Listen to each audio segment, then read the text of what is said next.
નમસ્કાર, આપ જોઈ રહ્યા છો સ્પાર્ક ટુડે ન્યૂઝ। જાફરાબાદ તાલુકાની શ્રી લોર પ્રાથમિક શાળામાં માતૃપિતૃ વંદના કાર્યક્રમ યોજાયો, જેમાં વિદ્યાર્થીઓમાં ભારતીય સંસ્કૃતિ, પરંપરા અને મૂલ્યોનું સિંચન થાય। વિદ્યાર્થીઓ માતા પિતાના બાળક પ્રત્યેના સંઘર્ષો અને યોગદાનને સમજે એ ઉદ્દેશ્યથી માતૃપિતૃ વંદના કાર્યક્રમ યોજવામાં આવે છે, જેમાં વિદ્યાર્થીઓ માતા પિતાના કળશથી ચરણો પખાડી કુમકુમ તિલક કરી માતા પિતાના ચરણોમાં પુષ્પ અર્પણ કરી તેમની આરતી કરી અને માતા પિતાના આશીર્વાદ લીધા। વાલીઓ દ્વારા શાળાના આ પ્રયાસની સરાહના કરવામાં આવી અને શિક્ષકોને અભિનંદન પાઠવ્યા। કાર્તિક પટેલ, શિક્ષક, સેલો પ્રાથમિક શાળા।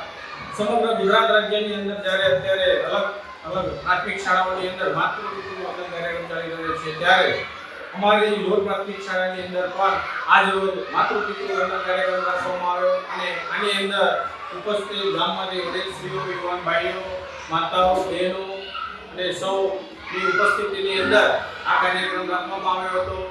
આ કાર્યક્રમનો મુખ્ય હેતુ બાળકો માતા પિતાના સંસ્કારને આદર કરે, એમનું કયું માને અને વિવિધ બાબતોનું પાલન કરે અને ભારતીય પરંપરા મુજબ સંસ્કારોનું સિંચન થાય એવા ઉદ્દેશ્યથી આ કાર્યક્રમ રાખવામાં આવ્યો અને ખૂબ સરસ રીતે બાળકોએ તેમના માતા પિતાને કંકુમ તિલક કરી અને ચોખા અર્પણ કર્યા અને આરતી ઉતારી અને તેમનું પૂજન કર્યું અને બાળકોએ પણ તેઓએ પોતાનો વાત કરી કે અમે પણ હવે નિશાળે આવતા પહેલા માતા પિતાને પગે લાગીશું અને માતા પિતાનું કહ્યું માનીશું। આવી રીતે ખૂબ જ સરસ રીતે આ કાર્યક્રમને સંપન્ન કર્યો।